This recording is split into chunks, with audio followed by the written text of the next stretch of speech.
इसीलिए इस कंसल्टेशन के बाद में और साथ ही साथ जो जॉइंट कंसल्टेटिव मैकेनिज्म है सेंट्रल गवर्नमेंट के एम्प्लॉयज का JCM, उसके साथ मल्टीपल मीटिंग्स, फिर दुनिया के कई देशों में किस तरह की स्कीम्स हैं, किस तरह के सिस्टम्स हैं, वो भी देखा। फिर भारत की जो अर्थव्यवस्था है और केंद्र सरकार का बजट है उसको समझने के लिए रिजर्व बैंक ऑफ इंडिया के साथ, वर्ल्ड बैंक के साथ, सबके साथ कंसल्टेशंस हुए और इस कंसल्टेशन के बाद में एक यूनिफाइड पेंशन स्कीम का रिकमेंडेशन इस कमेटी ने किया। और आज प्रधानमंत्री श्री नरेंद्र मोदी जी की अध्यक्षता में यूनियन कैबिनेट ने यूनिफाइड पेंशन स्कीम को अप्रूव किया है, इसको अनुमोदित किया है और ये स्कीम अभी आने वाले समय में लागू होगी।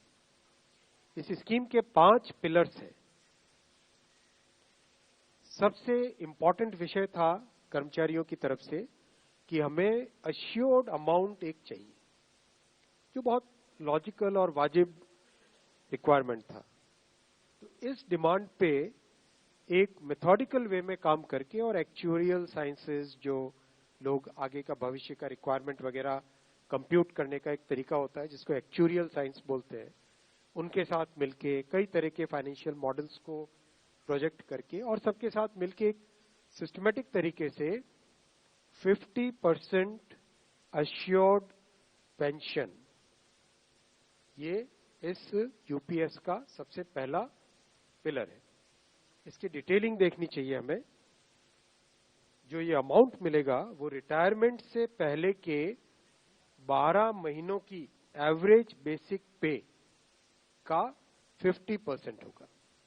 मैं रिपीट कर रहा हूं, अश्योर्ड पेंशन का जो अमाउंट है that will be the average of basic पे ऑफ 12 मंथ्स बिफोर सुपर एनुएशन, उसका 50% होगा। और इस फुल पेंशन के लिए जो क्वालिफाइंग एज रहे, क्वालिफाइंग सर्विस रहेगी, वो रहेगी 25 इयर्स, यानी 25 वर्ष तक अगर किसी ने काम किया है, सेवा की है, तो उसको फुल पेंशन यानी जो ये अश्योर्ड पेंशन का अमाउंट है वो मिलेगा। 25 साल से अगर कम है लेकिन 10 साल से ज्यादा है तो उसमें प्रोपोर्शनेट पेंशन रहेगी, प्रो रेटा वो पेंशन का अमाउंट बनेगा। जो कभी किसी कर्मचारी की डेथ हो जाए तो फैमिली पेंशन एक बहुत बड़ा, स्पाउस के लिए ये बहुत बड़ी एम्प्लॉयज की एक रिक्वायरमेंट थी, डिमांड थी। तो सेकंड पिलर इस यूपीएस का है अश्योर्ड फैमिली पेंशन। किसी भी कर्मचारी के डिमाइज से पहले, इमीडिएटली पहले जो पेंशन थी, अमाउंट था, उसका 60% मिलेगा एम्प्लॉय के, डिसीज्ड एम्प्लॉय के स्पाउस को। ये सेकंड पिलर है। थर्ड पिलर है अश्योर्ड मिनिमम पेंशन। कई बार देखा कि सर्विस कम होती है और कंट्रीब्यूशन जितना हुआ है उससे एक सफिशिएंट अमाउंट नहीं मिल पाता था, और ये अपने आप में एक बड़ा विषय था केंद्र सरकार के कर्मचारियों का और एनपीएस में जुड़े सभी कर्मचारियों का। इसीलिए एक minimum assured pension, assured minimum pension 10,000 rupees per month, वो इसमें यूपीएस में थर्ड पिलर ये रखा गया। इसके साथ आगे वाले पॉइंट को जोड़ के करेंगे तो अगर डीएनएस रिलीफ यानी महंगाई से रिलेटेड रिलीफ जो मिलेगी तो वो आज की तारीख में होते होते करीब करीब 15,000 रुपए पर मंथ हो जाती है, which is a substantial relief part of this entire pension system. Fourth pillar है इन्फ्लेशन के साथ इंडेक्सेशन।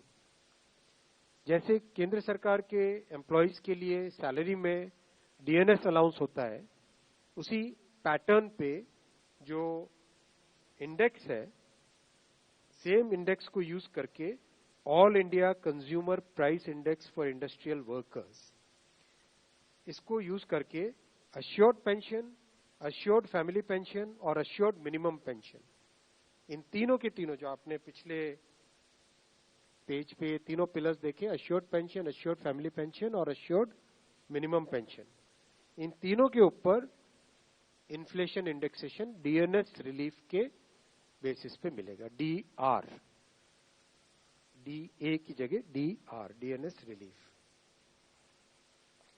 पांचवा पिलर है इस स्कीम का lump sum payment at superannuation in addition to gratuity.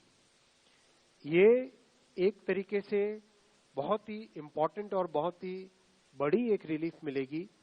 जब सुपर एन्युएशन होता है तो उसके बाद में इंसान अपनी लाइफ को प्लानिंग जिस तरह से करना चाहिए तब कई बड़े खर्चे आते हैं, इसलिए ये लंप सम एक अमाउंट तय किया गया। यह है कि हर 6 महीने की सर्विस के लिए monthly emoluments which means pay and DA combined, उसका 10% अमाउंट। तो ये एक अपने आप में सब्सटैंशियल एक अमाउंट रह जाएगा। जैसे मान लीजिए किसी का 30 इयर्स की सेवा है तो उसमें करीब करीब 6 महीने की सैलरी, सोमनाथन साहब दैट्स करेक्ट ना, करीब करीब 6, तो उसको 6 महीने की emoluments जो उसकी रहेगी पे प्लस DA मिला के, वो एक लमसम अमाउंट की तरह मिलेगा। ये 5 पिलर्स को लेके आज यूनिफाइड पेंशन स्कीम अप्रूव हुई है। ये स्कीम केंद्र सरकार के करीब 23 लाख कर्मचारी, करीब 23 लाख एम्प्लॉइज हैं, उनको इसका बेनिफिट मिलेगा। ऑप्शन रहेगा, कोई अगर एनपीएस में रहना चाहे तो एनपीएस में रह सकता है, यूपीएस में ऑप्ट करना चाहे which is naturally a very attractive scheme तो उसमें ऑप्ट कर सकता है। प्लस राज्य सरकारें अगर इसी फ्रेमवर्क को, इसी आर्किटेक्चर को यूज करना चाहे तो राज्य सरकारें भी इस आर्किटेक्चर को यूज कर सकती है।